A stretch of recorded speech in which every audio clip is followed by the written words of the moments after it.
ataupun bencana yang bersifat alam.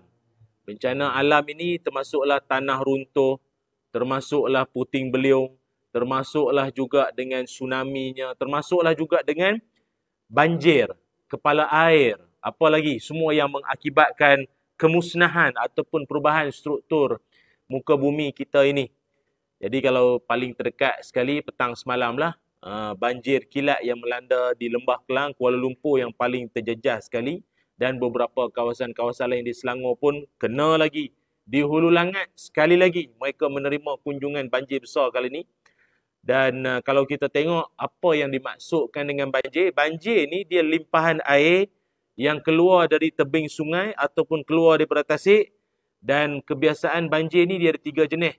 Pertama banjir kilat, kedua banjir monsun, ketiga banjir pasang surut. Yang baru saja melanda berlaku di Kuala Lumpur tahun semalam ni dipanggil banjir kilat.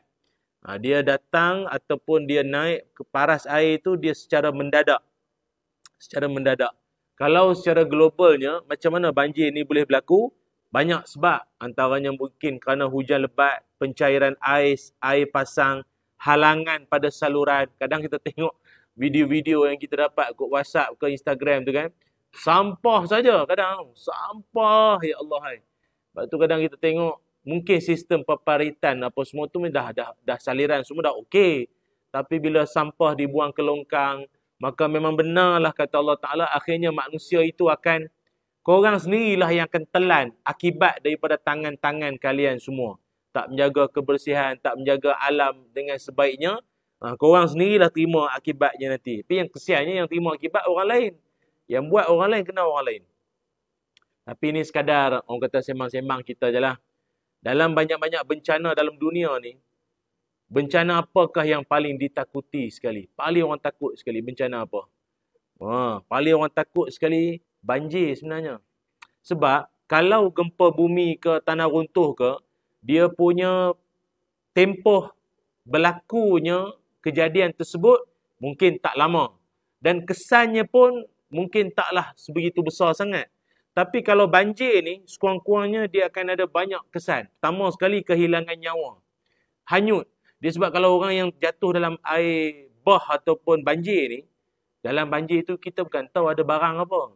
Kalau macam orang yang macam dulu di Mentakak Pahang kan, daripada bumbung rumah tu, kalau dia terjun tu macam laut lepas tu. Macam laut lepas. Tapi kalau laut lepas, bawah tu batu karang, ikan, bukan ada apa pun. Banjir, bawah tu kita bukan tahu. Ada kereta, ada pagar duri ke apa. Itu yang meninggal. Lepas tu airnya pula air yang bercampur-campur. Memang kotor lah. Memang kotor teruk. Yang kedua menyebabkan kemusnahan harta dan alam sekitar. Paling takut sekali apa? Penularan wabak penyakit akan lebih cepat.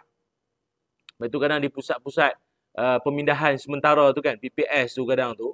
Kalau tak dibendung tu memang cepat tu penularan wabak ni pasal nak dapat air bersih pun susah dengan pengudaraan yang tak berapa nak elok pada waktu itu.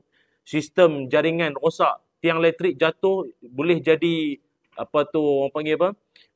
Belita pintah lah, elektrik lah, bahaya, memang bahaya semua. Sebab tu banjir ni orang takut. Dan banjir ni juga dia boleh mengangkat kereta ni semua. Kalau dari sudut Quran, banjir ni dia sebenarnya dia lebih identik dengan azab ya, untuk pengetahuan semua. Maaflah kita ceramah pagi ni Isra Mi'raj bukan banjir, tapi saja je lah bersempena dengan peristiwa yang berlaku ni kita dari sudut agama. Banjir ni untuk pengetahuan sahabat-sahabat semua penonton-penonton, banjir ni dia lebih identik dengan azab. Beza dengan hujan. Kalau hujan, ia lebih bersifat rahmat kasih sayang Allah. Rahmat dan kasih sayang daripada Allah Subhanahu Wa Taala. Itu namanya hujan. Itu orang selalu sebut hujan rahmat. Hujan rahmat. Tapi kalau banjir, dia lebih identik dengan azab. Dan dalam dunia ini, antara sejarah banjir yang paling dahsyat sekali berlaku, pertama, banjir di zaman Nabi Nuh AS. Sehingga menyebabkan banyak kemusnahan lah. Termasuklah struktur Kaabah sendiri pun dah roboh dan dibina kembali oleh Nabi Ibrahim dan anak andanya Nabi Ismail alaihissalam. Dan yang keduanya, banjir paling dahsyat sekali berlaku dalam sejarah, iaitu banjir yang sehingga menyebabkan pecahnya empangan Maghrib. Ini berlaku di mana ni, nak senang faham kalau tengok Google Map tu di Yaman lah. Di Yaman.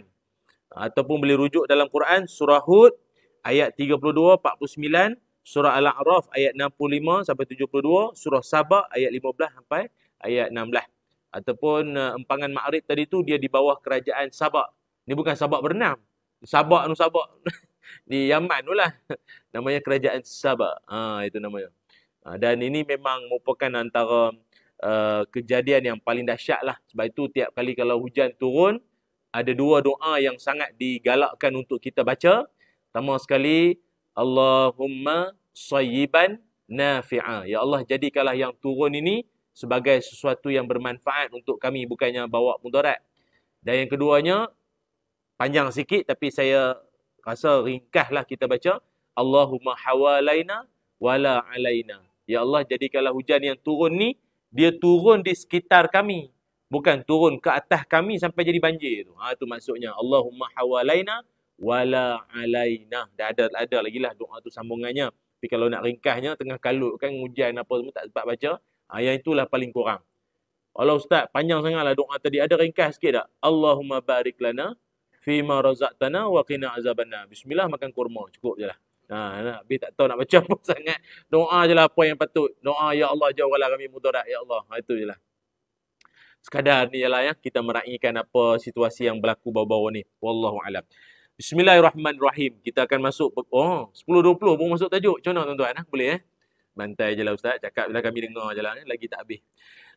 Tajuk yang akan kita kongsikan pada kesempatan pagi ni iaitu berkaitan tentang peristiwa agung yang berlaku kepada Nabi Muhammad sallallahu alaihi wasallam, iaitu yang kita semua sedia maklum, namanya Isra wal Mi'raj. Sebagai ulang kaji bersama, Isra wal Mi'raj ini adalah peristiwa yang mana ia membabitkan dua perjalanan Nabi sallallahu alaihi wasallam. Perjalanan pertama disebut sebagai Isra. Isra itu maknanya perjalanan jaraknya membabitkan bumi saja, iaitu daripada Masjidil Haram Mekah menuju ke Masjidil Aqsa di Palestin. Dan itu namanya Isra. Sebagaimana Allah Subhanahu Wa Taala firmankan dalam Quran, surah Isra ayat 1. Di mana yang hafal, marilah kita baca sama-sama. Bismillahirrahmanirrahim. Subhanalladzi asra bi'abdihi laylan minal masjidil haram ilal masjidil aqsa alladzi barakna hawlahu linuriyahu min ayatina innahu huwas sami'ul basir. Sadaqallahul azim. Allah Ta'ala berfirman, Maha suci Allah yang telah memperjalankan hamba-Nya Nabi Muhammad sallallahu alaihi wasallam dari Masjidil Haram Mekah menuju ke Masjidil Aqsa di Palestin, yang kami berkati sekelilingnya untuk menunjukkan tanda-tanda kebesaran Allah Subhanahu wa taala. Sungguhnya Allah Maha mendengar lagi Maha melihat. Sadaqallahul azim. Perjalanan Nabi sallallahu alaihi wasallam daripada Masjidil Haram ke Masjidil Aqsa itu bukanlah perjalanan yang semata-mata jalan-jalan cuti-cuti Malaysia, jalan-jalan cari makan ke apa tak. Tapi Nabi punya perjalanan itu ada beberapa kawasan yang telah baginda Nabi diizinkan Allah untuk melintas.